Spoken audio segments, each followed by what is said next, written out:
All right, welcome back into another Lockett Up with Kurtz podcast. I am John Kurtz. I'm joined by Aaron Lockett, former K-State wide receiver, former NFL wide receiver, breaking down another K-State win, man. The Wildcats win again, 34-17 over the West Virginia Mountaineers, making now 4 in a row for K-State. They are 7-3 and rolling into a matchup with 8-2 and 11th ranked Baylor, just out of the college football playoff rankings. Baylor on the fringe of the top 10. The committee really loves them, so if K-State wants to be ranked, winning this weekend would certainly help. There's a lot of exciting things happening right now, and we're going to break it all down here on the podcast today.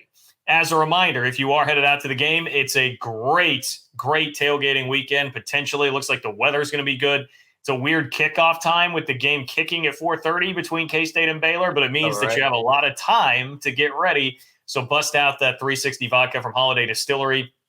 Whatever it is that you're wanting to do, they've got you covered. Very versatile vodka, can make craft cocktails or big batch drinks, whatever it is that you want to hook up for your tailgate, or if you're going to be watching at home, certainly get out to the stadium. But if you are going to be watching at home, crack open the 360 vodka as well from Holiday Distillery, and shout out for everything that they do for us here at KCSN. But Aaron, man, another pretty business-like performance from K-State going out and taking care of West Virginia. It's now 3 straight that the Wildcats have won by 17+ in Big 12 play. That's the first time that's happened in 8 years. So that tells you something about where this team is. You can say what you will about the competition level that they're playing right now. Clearly the schedule did ease up, but they're just taking care of business. Big win for K-State. I think it was one of those games where we talked about last week, who is West Virginia? We always seem not to show up as we need to against West Virginia, but started off hot and early, got it going, got another victory. We're rolling right now. I think we talked about this 4 games ago. We said, hey, I think we can kind of get on the streak. And we just mentioned last week that, this is like the 3rd season within the season, right? And so, this is an opportunity. What does the last 3 games look like? And I think we both said, if we can go 2-1, I think that's something that we'll take. And right now we're 1-0. And so excited to see what this next week looks like, but very impressed by the way that we played as a unit, right? Didn't throw the ball as well as I wanted to see during the game, but overall, just thought that we showed up the way we needed to win a big game. Yeah, I mean, I know Neil Brown said after the game, West Virginia's head coach, that the difference in the game is they didn't do anything to beat themselves, and we absolutely did. And that could not be more true. I mean, West Virginia early on had a turnover on a gift of a play that could very easily have been maybe not a touchdown, but certainly a big gain. It gave K-State the ball early. They had a number of penalties, just miscues all over the place. K-State had 1 penalty, no turnovers in the game. And when K-State was going through all the struggles that they were in that 3-game losing streak, there were a lot of turnovers. And sometimes the game can really be that simple. Do you beat yourself? Do you not beat yourself? And it was really following that same formula that Bill Snyder kind of laid out, particularly in his second go-around when all those teams that K-State had were not beating themselves. And that was enough against a West Virginia team that is scuffling and is mistake-prone, and that's a reason why they're 4-6. Anytime you score on special teams, it's a game we have to win, right? And so I think we continue to put ourselves in positions to where we can become successful. But as you mentioned, I think we're starting to find our identity. We're getting very comfortable running the ball. That 1-2 punch, we talk about it every week, is starting to really kick in, and it's starting to really propel us to being able to get to short 3rd downs. And so for the most part, I like Skyler's leadership behind center. Once we get to 3rd and short, I think we have the receivers along with the tight ends that can make the plays. But we're just riding Deuce right now and Irvin, and their guys are getting us the yards we need. And so for the most part, I like what I'm seeing, and I'm excited to see what this weekend looks like again. Yeah, I mean, this game will be the biggest really that K-State has played all season and in quite a while. And K-State actually opened as an early favorite over the Bears this weekend, and we'll talk more about that coming up. But you mentioned the offense. I was a little frustrated with some of the fan reaction to the offense throughout the game because, yes, it was 299 total yards. It was not like anything crazy eye-popping from a statistical standpoint, but this team plays a slow pace. It's a low-possession game when K-State is involved typically, so that's a part of it. But also, West Virginia does have a pretty good defense. Like, their issues have more come on the offensive side of the ball and not being consistent there. It's a good defense. And if you break it down, points per drive, which, again, I think kind of attributes for the fact that K-State does not play at a very fast pace. It was the 2nd-best performance of the year by an offense against the West Virginia defense. And the thing that I loved about it, not just because the offense made the play, but because Chris Kleiman was willing to go there and dial it up, is the fact that they basically won the game on the 4th and 8 play where they hit a 35-yard post to Sammy Wheeler down the field. There's your game. And that was with K-State up by 7 in the fourth quarter, but all the momentum was riding with West Virginia. It looked like they were coming back, and they were going to be there, and K-State was going to have to punt the ball back. We're seeing some evolution from Chris Kleiman, probably influenced by how often we're seeing teams go for it nowadays in college football, as analytics have really kind of caught up to everything. But it was not just that. It was also Skyler Thompson having the confidence to go zip it, and he hit it right where he needed to. And then Sammy Wheeler, a guy who has not done a ton this year in terms of production, makes the big play. Talk about a money ball and a money call. I think, once again, you're getting later on in the season, people are getting comfortable with who you have on the field, and that was just another play for us to go out there and make. And honestly, over the last 3 or 4 games, we've had a number of fourth downs that we've converted. And so it seems to be working in our favor. But once again, that leadership behind center is something that we're comfortable with. And I'm not sure we would have had the same play with Will Howard, possibly. But I think Skyler just brings that confidence and that calmness about him. And that's something that we're starting to leverage as we get later on in the season. No, I agree. And I think as we get now later and later in the season and you see the year that he's put together and think about him being a potential all Big 12 kind of a player, especially in a year where quarterback play, it's not been like a quintessential Big 12 quarterback play season. Like, you look back and say, man, Skyler's had a really nice year. And I think some people probably underestimated what he could do. And a lot of it, especially when you take into consideration, Aaron, the fact that he had that injury and almost went down for the season and had to come back from that and regroup around that. Like, it really is pretty remarkable the year that he's had. He's never going to put up crazy eye-popping numbers, but he's been pretty consistently over 200, 250 yards passing game in, game out, which is much better than what he had been before that in his career. So I just don't think, like you said, you can understate the impact that he's made throughout this year. I think he definitely has taken strides. And I think when you look back at last year's injury that wiped out a season, missing part of this year with another injury, I hate to do too much of this, but you wonder if he had just gone through totally healthy, what things had looked like. But I digress. Either way, K-State is getting a great season out of him. What's interesting is if you look back at the Oklahoma State game, that was the biggest game at the moment. Then it became the OU game was the biggest game. Then the Iowa State game was the biggest game. And so now, to be this far in the season and now Baylor being the biggest game, I'm anxious to see what we look like. Like, I'm confident that we're going to go out there and be able to stay true to who we are, run the ball, field position, convert third downs, kick the ball where needed. Excited to see how we look because they have a strong offense. Their quarterback is coming around big time, starting to make some really nice plays. Obviously, they've got some studs at receivers. They've got a strong defense, though. When you look at some of the guys from Petrie all the way down to, Bernard, their linebackers, they make plays. They go from sideline to sideline. And so it's going to be a test of us to see how can we dial up some plays that can really get us some yards moving forward.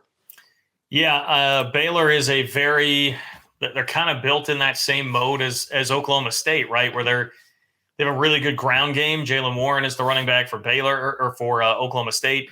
Baylor right now has the leading rusher in the conference, actually, and it's a converted linebacker. It's a pretty crazy story. But Abram Smith has rushed for over 1,200 yards this year.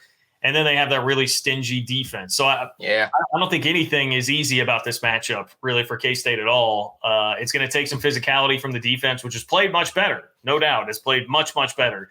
But this will be a different kind of a test with a physical, hard-nosed sort of rushing attack that Baylor has. And Gary Bohannon, Baylor's quarterback, has been pretty good this year. He's made some plays. He's also, when he's been really stressed and been asked to shoulder the load, made some mistakes. So you can get after him there. But I think, to me, the bigger question that you kind of alluded to is what does the K-State offense do against the Baylor defense? That will be the question mark to me. I know the offense throughout the year, they've been pretty good and they've been pretty consistent, but the one time where they really, really did struggle, it was against Oklahoma State, which, again, I think is the closest team to Baylor, at least in what they resemble so far this year. I think we're going to have to throw the ball. About as honest as I can be. We're going to have to find a way to move the ball down the field and some chunk yardage. I'm not sure they're going to let Deuce run wild. He'll get his plays off, but they're going to be focused on him. So we're going to have some man-to-man coverage, and that's going to be an opportunity for our receivers to get open and make some plays. And so I think we're up for it. I think we're ready for it, but it's got to happen, come game day, because that's what's going to be our opportunity to score some points. Well, the good news there is, brought up Sammy Wheeler, we're seeing the offense continue to evolve to where more people are getting involved in the passing game. We've had a number of games this year where Skyler Thompson has connected with 8 or 9 different targets. even beyond that, there was a double-digit game with double-digit players catching a ball from Skyler Thompson. So the offense is not just based on, I think going into the year, I would have said, like, well, if they can't get Malik Knowles going in the passing game, there's no way that they're moving the ball through the air. That's not really been the case. No. We've seen Landry Weber. We've seen Phillip Brooks. We've seen Malik Knowles. We've seen Sammy Wheeler. Daniel Amaterbebe has had some really big moments. Obviously, Deuce and what he's doing right now out of the backfield. So they have some different ways to hurt you, and I think that has been pretty key. And above and beyond all of that, we're talking a lot here about the offense, but also the defense. If we're talking about the biggest reason, somebody asked me this week, hey, what is the biggest reason for the turnaround from the 3-game losing streak? It's been the schedule, but it's also been the defense. If you're going to really pinpoint it, it's been the defense that changed. I think the offense has always been pretty solid, but it's the defense that has really changed. And a guy like Russ Yeast, who we're about to hear from here on the podcast this week, he had a huge game. He had 3 pass breakups, 4 tackles, an interception, and guys in the secondary seem to be getting more comfortable. Felix Anudike is a major difference maker. Felix Anudike-Uzama on the defensive line, obviously a tremendous difference maker right now. So that evolution is really what's allowed this team, I think, to make that jump. Talk about a stingy defense. I think we're becoming a stingy defense as well. Like you said, that secondary is starting to play physical is what I'm starting to see, right? I'm starting to see them knock guys over, stand on top of them, see what it looks like. And so excited to talk to Russ, to hear about, his transition from Louisville here to K-State. But I'm looking at Echo. I'm looking at Russ. I'm looking at J Mack. I'm looking at Stubblefield. I'm looking at Brent. Guys out there making plays. And so, that's just the back end of it. And so they're not taking anything lightly anymore. I think early on they went through that 3-game stretch with the Cowboys, the Sooners, and the Cyclones. And I think now they're taking control back from a defensive standpoint. And so this is just one of those games that has a vibe going to it that's growing. And so it's an odd time, right? It's not a night game. It's not an afternoon game. It's a 4:30 game. So I don't know what kind of crowd is going to be watching it, but it's going to be one that I'm anxious to see just because it's a game that we really need to get a win. Well, I hope that the crowd shows up. The concern that I have is that the students are going to be on break, right? So being able to keep them around, I think, will be tough. I know the dorms are staying open. Hopefully that will help.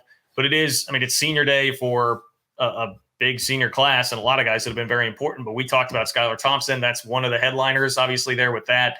I certainly would hope that people show up for that. And it's one of the biggest games that we've seen in a long time. You can say what you will about Oklahoma and Iowa State earlier this year, but this is a number 11 team coming into the house. You are, at least early on in the week, were the favorite. Now I saw the line go from K-State -2 to a pick'em, but clearly this is the game where you're kind of game. You're on that level with a 7-3 record right now. This is a chance to really stamp the season and make it something special if you can get the win. Yep. So excited to have Russ join us, and I think he's ready to go. All right. Well, Russ Yeast, K-State safety, who came in from Louisville this year and has made a major impact on the back end of that defense, does join us next here on the podcast. Russ, appreciate the time and joining us here on the pod. You're a transfer from Louisville. You made a big impact on the back end of this defense for the Wildcats this year. Just tell me about what this season has been like. Obviously, it feels like there's been ups and downs, 3-game winning streak, 3-game losing streak, now a 4-game winning streak. How do you kind of gauge where things are at right now? Like you said, the season has definitely been up and down. We done seen highs and lows throughout the season, but it's been an extremely fun season. A season I couldn't really imagine. I'm glad I got a chance to come out here to Kansas State and be a part of Kansas State family to enjoy it with all my teammates. 3 straight wins by 17-plus points. I was just reading earlier today. First time that's happened in Big 12 play at K-State in 8 years. So how fun have the last 3 games, and throw in the 4th too, obviously with Texas Tech, how fun has this winning streak been? They've been extremely fun, not just for me personally, but for the whole team itself. It's a big confidence boost. It's giving the team confidence going into the backstretch of the season. So, it's really been fun, especially when we had the 3-game skid in the beginning of conference play. People kind of hit the brakes on us. So it's just fun to get that confidence back. Yeah. Russ, it's funny talking to you because I know your dad, Craig, from when I played. And so, when I used to watch, we played around the same time, I'd always look for the 5'10" and shorter receivers, right? Because that's who I related with, right? And so it was Troy Walters, and it was your dad, it was Craig Yeast, and it was Santana Moss. And so it was all of our guys. And so to get a chance to see you out there now is pretty cool, man. But you were number 2. And so I don't know how much you know about K-State history, but, you've got some legends that were with Andre Coleman and Chris Candy and Rashad Washington. So tell me, why'd you pick the number 2? If we're being honest, I really picked number 2 because number 3 was already taken. To being honest, but it's a great number. They kind of schooled me up on a little bit of the history of it here at Kansas State. I'm honored to be able to wear the number and get a single digit. So I really embrace it. I really like number 2. I think I'm gonna stick with it if I get a chance to. There you go. Well, K-State Nation is getting a chance to really learn about you, including myself, right? So as I'm watching you play, I see you getting better and better. And so that last game was just a stat stuffer. But what I'm starting to like is I'm starting to see that that aura come out. Like when you hit somebody, you're standing over them, right? Not in an arrogant way, but a way to let them know that you're still standing there. Are you starting to feel more comfortable in the defense? Definitely. Game by game, starting to feel more comfortable and just get more comfortable in my role. Making plays out there gives you confidence to yourself and your teammates around you. So people around you are more confident in you. And, just like you said, being like kind of standing over people and things, it feeds off of people like Reggie Stubblefield. Reggie, he plays with a ton of passion, a ton of energy. And, seeing guys like that out there on the field, it just pumps up the rest of the guys and makes everybody want to go harder. So I just want to be a guy that can go out there and show my love for the game with my passion and just let it rub off on everybody else. I love that you brought up Reggie Stubblefield, man, because you're right. You can just feel how contagious his energy is, like just watching him out there playing the way that he is. And I would imagine you guys, you throw in Julius Brents, too, in the secondary. You had 3 guys coming in, Sincere Mason, too. 4 who are new faces to the secondary, transfers. You're all kind of in the same boat. Mm-hmm. I would imagine there has to be a lot of camaraderie there and like a lot of togetherness with you guys being in that same position. Tell me about just what the relationship has been like with all those guys. It's definitely great. All the guys you mentioned, we all have a really good relationship. We all kind of got together when we first got here, and we was in this together. So throughout the summer, like me and Reggie, we was out there putting in work, staying on the jugs machine and things like that every day of the summer.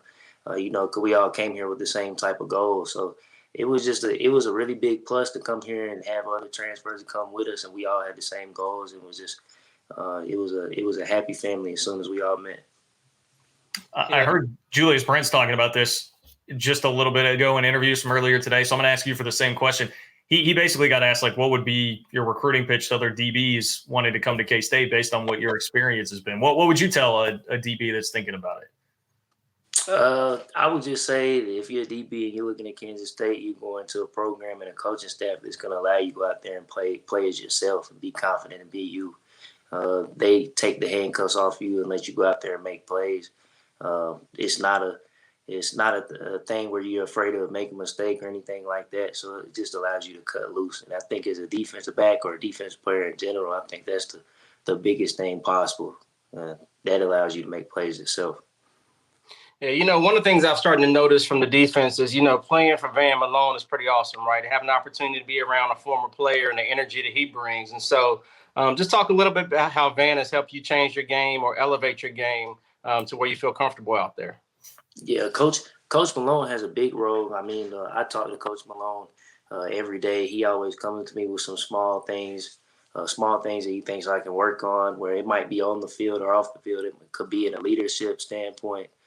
He might come up to me talking to me about how I need to get on a guy about a certain thing or this or that. So Coach Malone he's really pushed me into trying to be a better leader on and off the field, and I think that also helps me play better and be more confident as well. That's exciting, man. So walk me through a little bit. High school ball. High school finished up in Indiana for you? Yes, sir. How was Indiana football? Yeah, I finished high school and graduated at Center Grove High School, which is in the Indianapolis area. In that area, the high school football is actually really good.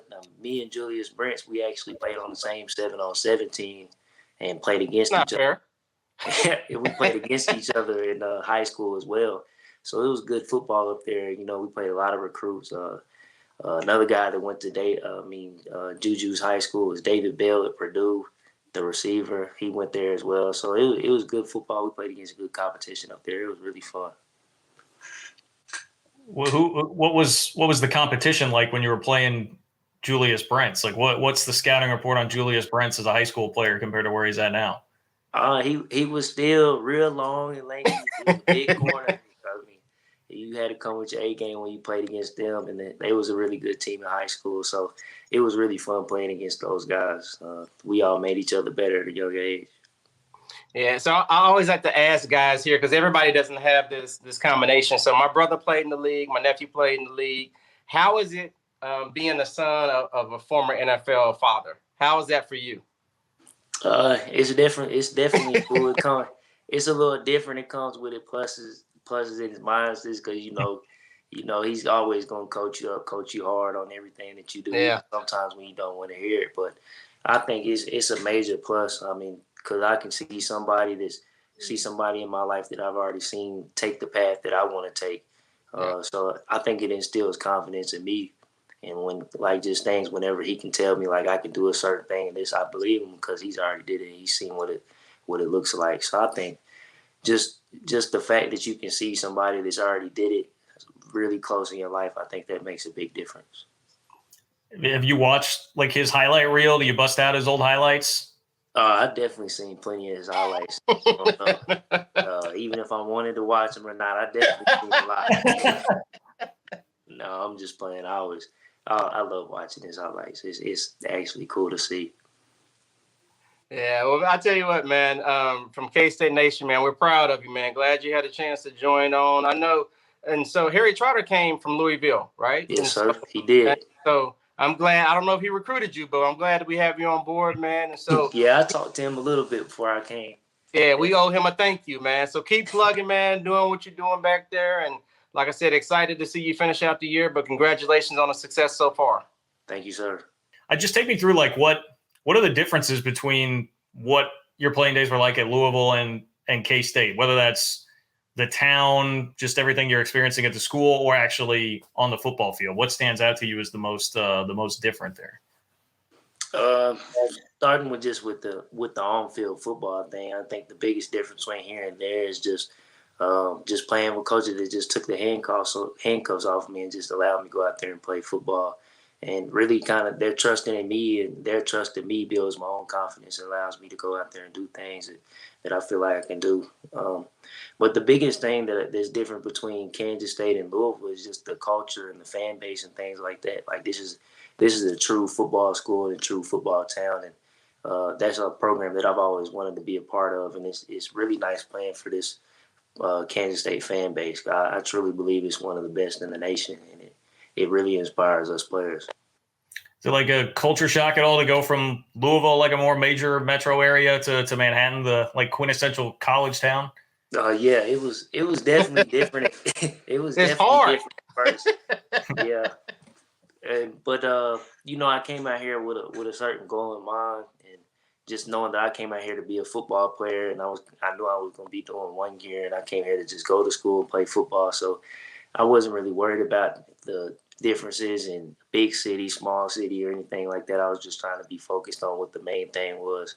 So it never really bothered me, but it definitely was a little bit of a difference for me at first. Yeah, this popped into my head as well. It seems like from the outside, like I watched the game on Saturday and I think, man, like that had to be Russ Yeast's best game of the year. He has the interception, the 3 pass breakups, 4 tackles. It just seemed like you were all over the place. But sometimes, we don't I'm just a fan. I don't necessarily know what's happening on film. Like, do you consider that to be your best game of the year that you just played on Saturday? Yeah, you could say that. I definitely could probably consider it my best game. It was probably my most productive game of the year. But at the end of the day, we got the win, and that was the most important thing. I just wanted to get a win against West Virginia, a team that we as a program had struggled to beat for the past couple of years. So it was a huge game for the program and everybody in there. All the other seniors who've been here for 4 or 5 years. So that was the most important thing, more than me playing a good game. How juiced up do you get about playing number 11 this week? Definitely ready to go out there and play Baylor, and we get them at home for senior night. But we don't see rankings or anything like that. So we're just seeing another Big 12 team, and it's another Big 12 game that we have a chance to go out there and compete and try to win the game, go 1-0 this week.